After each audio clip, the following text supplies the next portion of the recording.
Hello, this is Notaspringchick, and today we're going to be cutting a stake for my apple tree. Now, if you're going to notice, I do have my safety glasses on once again. Yes, my work belt. But the safety glasses are especially important. We're using something quick. This is just, what do they call this one? That's a Japanese saw. That's what they use in Japan for building everything. So we're using this because it's nice, quick, and easy. Yes, we have all those electric things. We have table saws. We have circular saws, all the hand saws, power saws, saber saws. But you have to get all those out. Since this is just a really quick project, well, we'll make it really quick. Oh yes, and I need my gloves on too. And notice I have closed-toed shoes on. Yeah.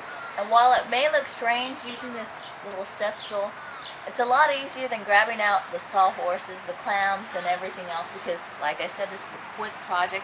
So there are things that you can do quickly.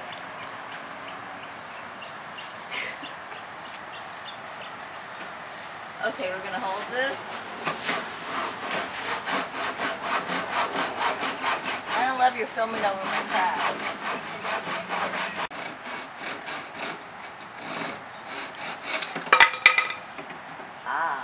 And it's also not critical that this be a flat edge and sanded and all that stuff because this is going into the ground. Yes, it's a stake. Okay. So you notice we sharpened the end of it. It's not a flat one because it makes it easier to drive in the stake. And when you're trying to figure out the placement, you'll notice, okay, these are my earlier attempts right here. They didn't get very far, but they did help stabilize it. Fortunately, I have old Cam's help, so he's got a little bit more strength than me.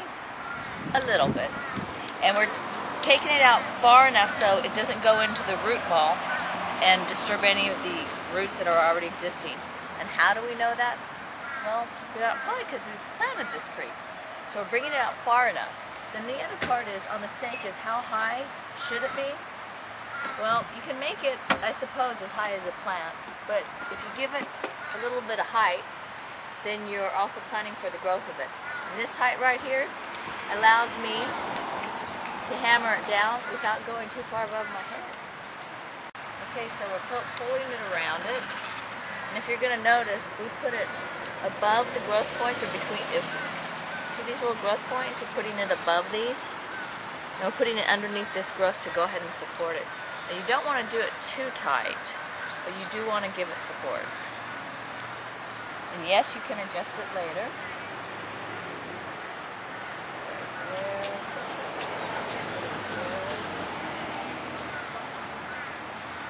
See? Got apples growing. Look at all these apples.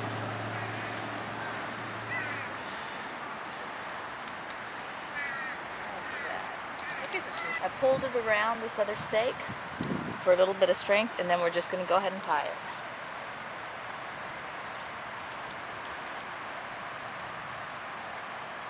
This green should look better than the purple we're going to use before when I couldn't find any in an emergency. This is an emergency time.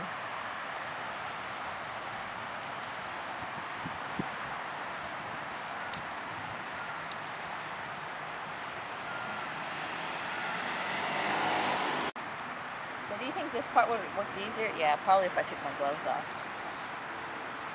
There we go.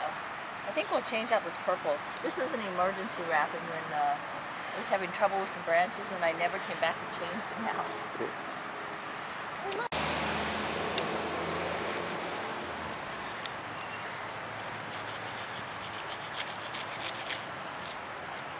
Okay.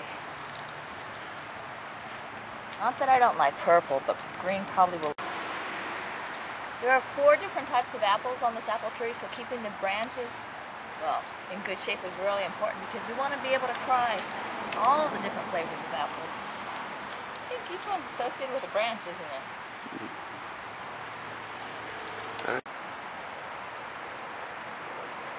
This is Notaspringchick, and how to drive a stake to make your trees work. We're here yesterday, today, and tomorrow. So while this apple tree does not look the most edible or beautiful, We've got branches growing below. And as tempted as I am to go ahead and trim it off right now, we're almost summertime. So fall is the time to go ahead and trim it because right now we've got sap going through this tree.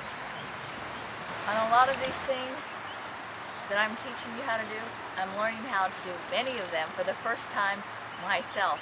So I might have a few questions along the way, and so some of the things may sound perhaps a little bit elementary to some, but for some that are new, it may be just the perfect thing. Because as Confucius says, what is it about questions?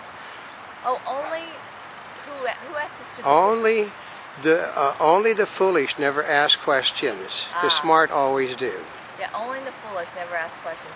Good thing old Cam remembers all that. Old Cam knew Confucius personally.